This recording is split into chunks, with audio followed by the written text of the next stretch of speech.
नमस्कार मित्रांनो.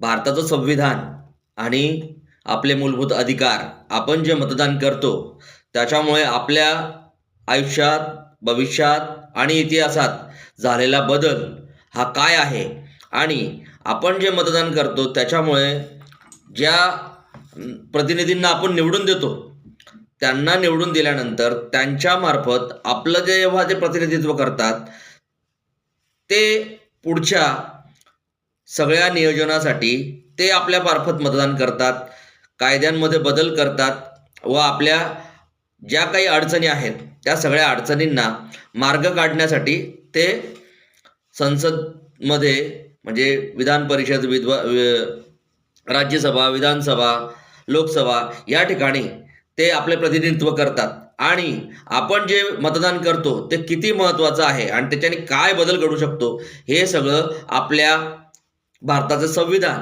आणि त्याचे कलम, कायदे, आर्टिकल्स ज्याला आपण म्हणतो हे सगळे ठरवले जातात आणि त्याच्यामध्ये बदल पण घडवले जातात. तर ते काय आहेत याची माहिती मी आपल्याला देत आहे.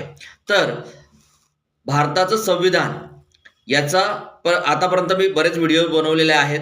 त्याचा फ्रंट जो आहे म्हणजे जसे प्रस्तावना असते त्या पद्धतीचे सर्व व्हिडिओज मी आतापर्यंत बनवलेले आहेत आणि आता याच्या पुढची जी माहिती आहे ती माहिती आहे भारताचा भाग 1 म्हणजे संघराज्य कसे तयार झाले व त्याचे नियम व अटी कशा आहेत याच्याबद्दल मी तुम्हाला माहिती सांगणार आहे.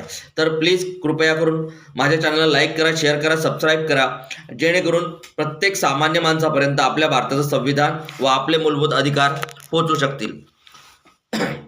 भाग 1 संघराज्य व त्याचे राज्यक्षेत्र. 1 संघराज्याचे नाव व राज्यक्षेत्र. 1 इंडिया अर्थात भारत हा राज्यांचा संघ असेल. राज्य व त्यांची राज्यक्षेत्रे पहिल्या अनुसूचित विनिर्दिष्टित केलेल्याप्रमाणे असतील. 3 भारताचे राज्यक्षेत्र. राज्यांची राज्यक्षेत्रे पहिल्या अनुसूचित निर्दिष्टित केलेले संघराज्यक्षेत्रे आणि संपादित केले जातील अशी अन्वय राज्यक्षेत्रे मिळून बनलेले असेल. म्हणजे आपला जो भारत बनलेला आहे तो सगळे राज्यक्षेत्र मिळून बनलेला आहे संघ राज्यक्षेत्र.